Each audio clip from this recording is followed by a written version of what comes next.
আসসালামু আলাইকুম everyone, welcome back to my channel. আজ আমি সজনে ডাঁটার ডাল তৈরি করে দেখাবো। এর জন্য প্রথমে আমি এখানে মসুর ডালটাকে খুব ভালোভাবে ধুয়ে নেব। এখানে আমি 1 কাপ মসুর ডাল ব্যবহার করেছি। আর ডালটাকে এভাবে কচলে কচলে ধুতে হবে। ধোয়ার সময় দেখবেন এভাবে সাদা জল বের হবে, দেখে মনে হবে যেন দুধ মিশিয়েছে। ততক্ষণ পর্যন্ত এটাকে ধুয়ে যেতে হবে যতক্ষণ না এই জলটা পরিষ্কার হচ্ছে। এভাবে আমি 3 থেকে 4 বার জলটা পাল্টে পাল্টে ধুয়ে নিয়েছি। আর এখন দেখুন আমি কিন্তু মসুর ডালটা এভাবে কচলে নিলেও জলটা পরিষ্কারই থেকে যাচ্ছে, অর্থাৎ ডালটা আমার খুব ভালোভাবে ধোয়া হয়ে গিয়েছে। এবার এটা আমি সেদ্ধ করার জন্য প্রেসার কুকারে দিয়ে দিচ্ছি। আর এখানে আমি জলটা পাল্টে দিয়েছি। এখানে আমি 1 কাপ মসুর ডালের জন্য 1.5 কাপ জল দিয়েছি। এরপর এতে দিয়ে দিচ্ছি 1 চামচ হলুদ, আর দিচ্ছি 1 চামচ ধনে ও জিরে গুঁড়ো, 4টে রসুনটা আমি একটু থেতলে নিয়েছি। আর এখানে দিচ্ছি একটা পেঁয়াজটা আমি ছোট ছোট করে কেটে নিয়েছি। এবার আমি অপেক্ষা করব জলটা ফুটে ওঠার। জলটা ফুটে উঠলে এখানে আমি একটা টমেটোকে ছোট ছোট করে কেটে দিয়ে দিচ্ছি।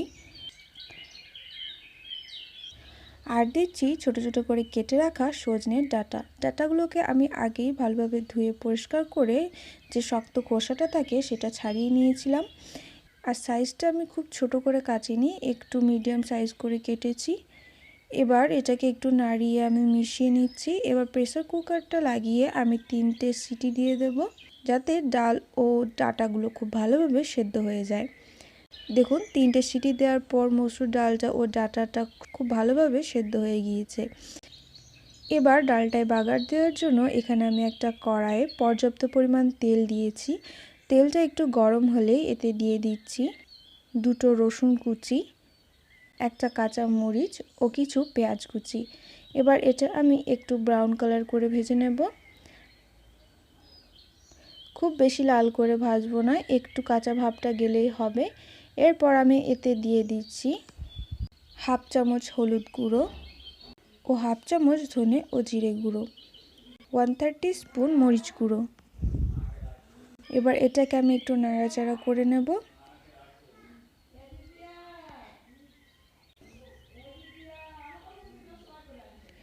একটু নাড়াচাড়া করেই আমি সেদ্ধ করে রাখা ডালটা দিয়ে দিলাম।